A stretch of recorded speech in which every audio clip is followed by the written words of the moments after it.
साथियों, नारायण गुरु ने तीर्थ दानम की परंपरा को आजादी के पहले शुरू किया था। देश भी इस समय अपनी आजादी के 75 साल का अमृत महोत्सव मना रहा है।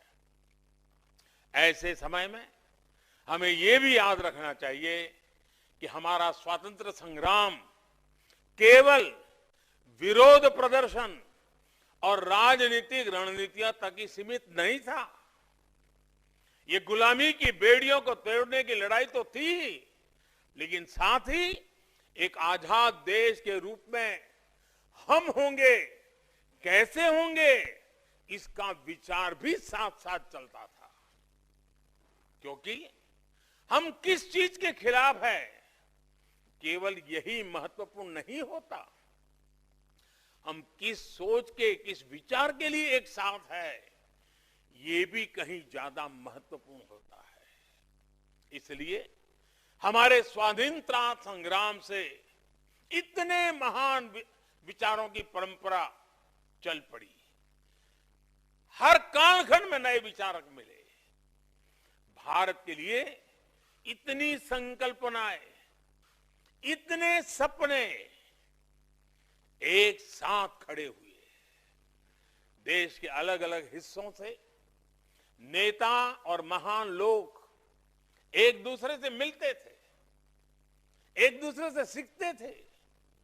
आज टेक्नोलॉजी के जमाने में हमें ये सब बड़ा आसान लग सकता है, लेकिन उस दौर में ये सुविधाएं, ये सोशल मीडिया और मोबाइल के जमाना नहीं था उस समय, लेकिन फिर भी ये जननायक, ये नेता एक साथ मिलकर मंथन करते थे, आधुनिक भारत की रूपरेखा खींचते थे। आप देखिए 1922 में देश के पूर्वी भाग से गुरुदेव रविंद्रनाथ टैगोर यहां दक्षिण में आकर नारायण गुरु से मिलते हैं। तब गुरु से मिलने बाद गुरुदेव ने कहा था कि मैंने आज तक नारायण गुरु से महान आध्यात्मिक व्यक्तित्व नहीं देखा है। 1925 में महात्मा गांधी गुजरात से, साबरमती के तट से देश के पश्चिमी हिस्से से चलकर यहां आते हैं, श्री नारायण गुरु से मिलते हैं।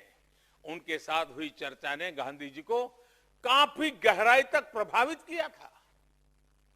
स्वामी विवेकानंद स्वयं नारायण गुरु से मिलने पहुंच गए थे। ऐसी कितनी ही महान विभूतियां नारायण गुरु के चरणों में बैठ करके सत्संग किया करती थी। कितने विचार मंथन होते थे। ये विचार सैकड़ों सालों की गुलामी के बाद एक राष्ट्र के रूप में भारत के पुनर्निर्माण के बीज की तरह थे। ऐसे कितने ही सामाजिक, राजनीतिक और आध्यात्मिक लोग एक साथ आए।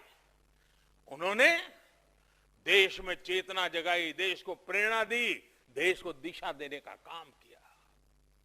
आज हम जो भारत देख रहे हैं, आजादी के 75 सालों की जिस यात्रा को हमने देखा है, ये उन्हीं महापुरुषों के मंथन, चिंतन, विचारों का परिणाम है जो आज फलस्वरूप हमारे सामने है।